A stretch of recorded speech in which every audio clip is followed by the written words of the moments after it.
இவா தங்களுக்கு கோஷ்டி சேர்த்துக்கிறதுக்கோசரம், தங்களை கடவுளாக ஃபோக்கஸ் பண்ணிக்கிறதுக்கோசரம், தங்களுடையதான பிரபாவத்தை பப்ளிசிட்டி பண்ணிக்கிறதுக்கோசரம் என்ன பண்ணுவா? கலஹார்த்தம் கிளிப்த சித்தாந்த பேதாக இஷ்டத்துக்கு புஸ்தகம் எழுதி வச்சுடுறா.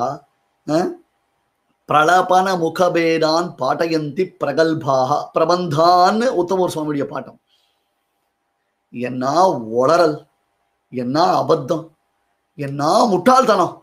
ஆனா எனக்கு இந்த ஜனங்களை பார்த்தாதான் பரிதாபமா இருக்கு. இந்த ஜனங்க அதுல போய் மாட்டிக்கிறாளே, நல்லது சொல்லச்சே ஜனங்க வரமாட்டேன்றாளே, அதை புரிஞ்சுக்கலையே, இன்னும் மனசுல அவளுக்கு பதியலையே. நேத்து சொன்ன மாதிரிதான் ஒரு டிராப் பாய்சன் இருக்கு பாருங்க. ஒரு டிராப் பாய்சன் தெரிஞ்சோ தெரியாமலையோ அந்த பாய்சன் நமக்குள்ள போயிடுறது.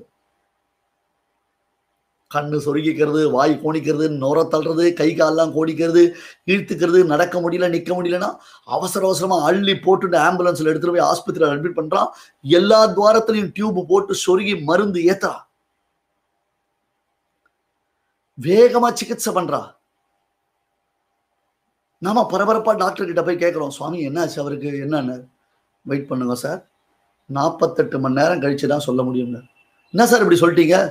அவர் சாப்பிட்டது ஒரே ஒரு டிராப், வித்தின் 10 செகண்டுக்குள்ள அவருக்கு உடம்பு இந்த மாதிரி ஆயிடுத்து, கெட்டு போயிடுது. நீங்க என்னன்னா இவ்வளவு மருந்து பாட்டிலா ஏத்திட்டு இருக்கீங்க, 48 மணி நேரம் ஆகுன்றீங்களே. அதான் சுவாமி பிராக்டிக்கல். நம்மள கெடுக்கிற விஷயம் ஈஸியா ரியாக்ஷனை காமிச்சிடும்.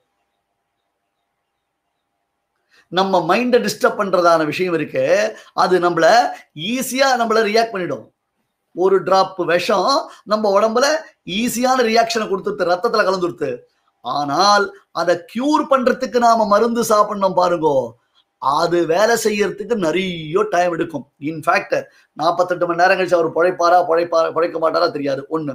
ரெண்டாவது என்னன்னா, அப்படியே பழைச்சு வந்தாலும் கண்ணு போயிடுத்துன்னுவா, கை கால் இழுத்துன்னுவா, ஆயுசுக்கு மருந்து சாப்பிடணும்வா, என்னடா பண்றது இப்படிதான் ஆயிடுத்துன்னுவா.